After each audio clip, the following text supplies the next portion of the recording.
Billy D here.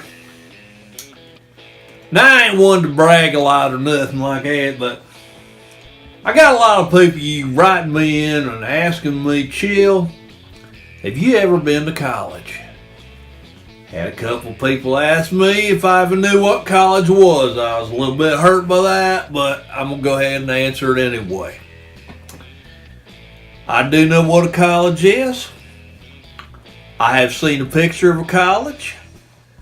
I have driven by a college. I have even taken college courses. Now, I didn't do so well at them, but that's beside the point.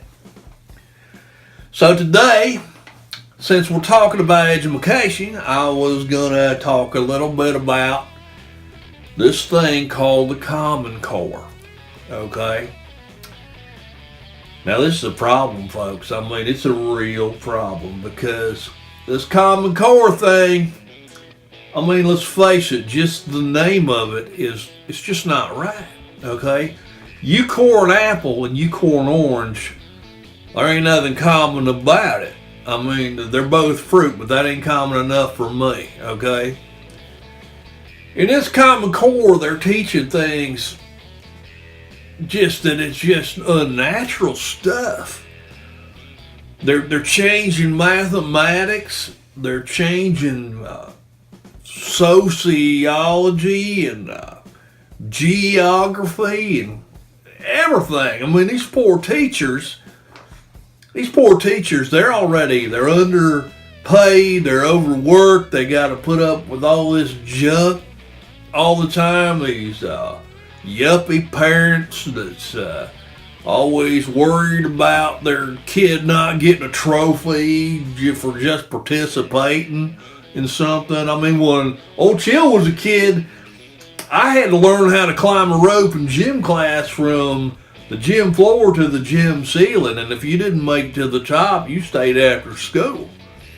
Now, it's just they just sit around singing Kumbaya and looking at their iPhones. I mean, it just ain't right.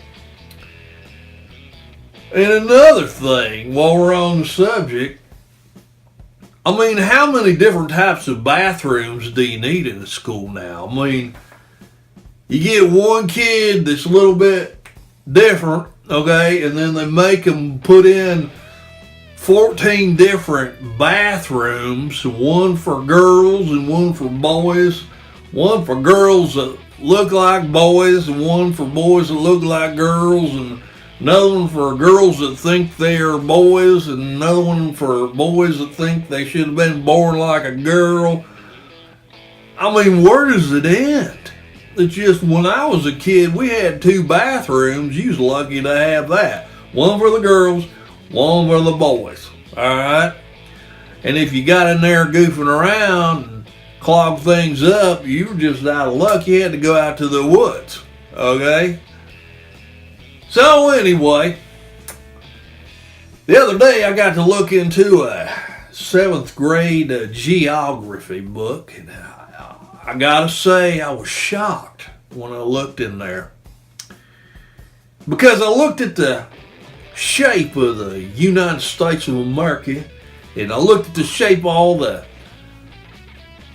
different states there within, and I noticed that, sure enough, this Common Core thing, they started reshaping the states and making little ones bigger and making bigger ones littler. And I don't know if it's the bullying thing or what. They're worried about the big states bullying the small states. I don't know what the problem is, but old Chill just decided I have had enough.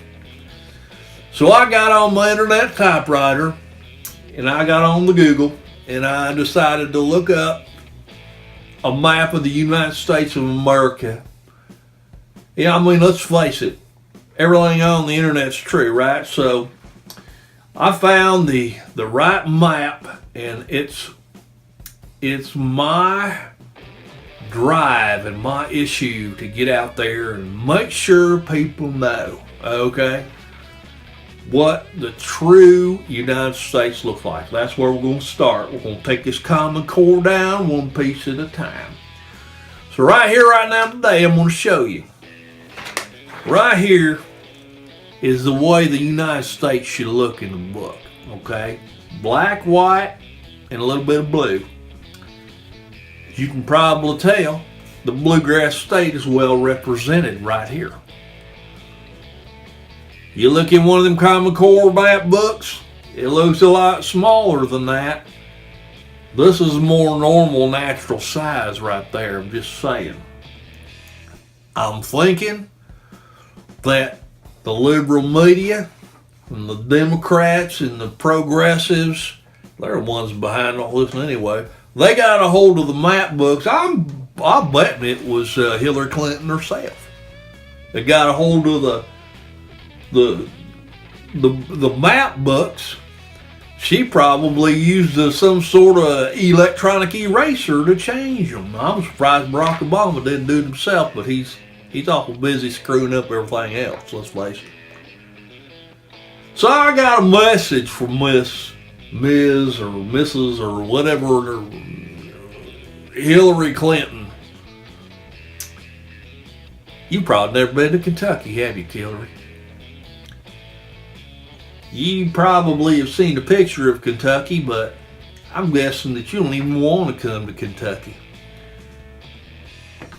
You know, if you do come to Kentucky, I'm pretty much guessing you're not going to be well received, so you should probably just stay away from Kentucky. And if you get elected in, I'm guessing Kentucky's going to be right behind Texas. Texas is a great state, probably the second greatest state in the Union. But Texas has already said, we're out of here if Hillary gets in. So I'm guessing that Kentucky's going to be right behind. And probably after that's going to be Georgia. And probably South Carolina, then North Carolina, then Tennessee. It's just going to go on and on and on and on and on until we have our own little union of states. And Hillary Clinton's not going to have a say. Now let's get one thing straight. I love America. Nobody needs to say Chill doesn't love America. Because I do. But what I don't love is what's happening to America. And that's just progressive. There's nothing progressive about it. This progressive agenda to try to change everything Common Core like. It just ain't right. This is Chill Bill D saying, peace.